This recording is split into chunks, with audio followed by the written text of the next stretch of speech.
Hi, I'm Julianne Stevenson, hashtag the Brainy Medic with Sterling Credentials. And today I want to talk to my educators about setting the bar and helping your students reach the bar in your program, your educational, even if it's just a single course. So of course, step one is to set the bar. Now, I'm going to ask you to go back and look at all of your guidelines and all of your expectations and tell me the justification. Why is this rule here? I have one stock answer. Workforce preparation. This is what the workforce expects, and this is what we're going to do because we're going to mimic and we're going to prepare for the workforce at every step of the way. So that's number one. Number two, don't move the bar. It's getting more and more challenging, isn't it? Because these students coming in were raised in a system where they got to take the test as many times as they needed to be successful. Well, that doesn't work. Your workforce, your employers are only going to give the students, graduates, X amount of chances to be late before that's it, we're done. So we don't move the bar. Now, because we are in an instructional setting and we're trying to teach the skills, then there's got to be some mechanism for the fact that students don't come in prepared to meet those bars every single time. So I have a couple of different things. If you've heard me talk about our DAV system, excellent, works very well. And the other thing that I do is I write a loophole into my syllabus that says, if you follow this and X format, you can request a variance or an exception to any policy or guideline. Now, it's got to be in certain format, it's got to include certain information, and it's got to have a justification. And it's got to tell me the deadline date, your new deadline, what you're going to do, how you're going to reach it, and so forth and so on. So what that does is that, number one, further effective domain development. Number two, puts the onus back on the student to actually make their case. Okay, so you're not moving the bar.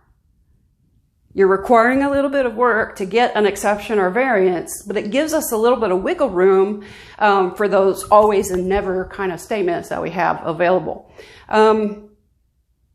In case you should think that this is moving the bar, I will guarantee you it's not. What it does do, though, is it allows a layer of learning for these incoming students who fully expect us to just move the bar, and then when we won't, they don't know what to do. So should that mean that they're no longer in the program? Well, no, because then I haven't done my job of trying to teach that standards are what they are and they don't move. So there's that.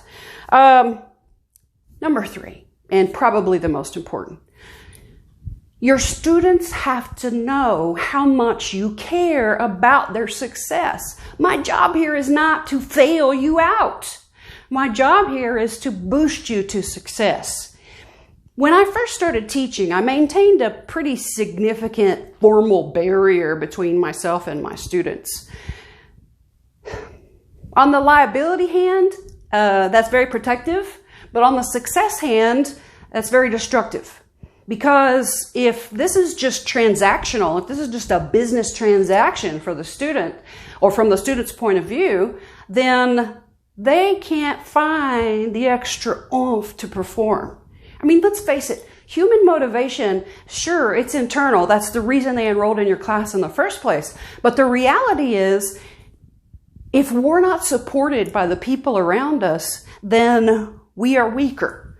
And when students want to personally make you proud, they will go to the ends of the earth to make it happen. So do the things, and this goes back to leadership best practices as well, that help people understand how much you care. I mean, take me as an example. I have always cared desperately about my patients, my students, my faculty. But because I am so goal-oriented, cross things off the list, stay on time, that I was really, for a while, a bull in a china shop. I'm not saying it's all gone yet, but I've consciously and intentionally taken the step of making sure that I do the things that let people know that I care about them. I mean, at our latest National Registry Psychomotor Exam Day, it was pretty big for us. We had 18 students. It was an AEMT level, so there's 12 skills. Well, now that spinal's gone, less than that. But in the morning, while the National Registry Proctor was visiting with the students, I went around and visited with my faculty. They were in their rooms, getting their equipment set up, and many of them I had specific personal questions to ask. Not like I made a list, but because I recognized that they were going through the stress of this or the challenge of that, we took a few minutes to talk about it. So let people know that you care. That matters in a leadership role. Whether that's as an instructor, as a lead instructor with adjunct faculty, or as a program director. Doesn't matter.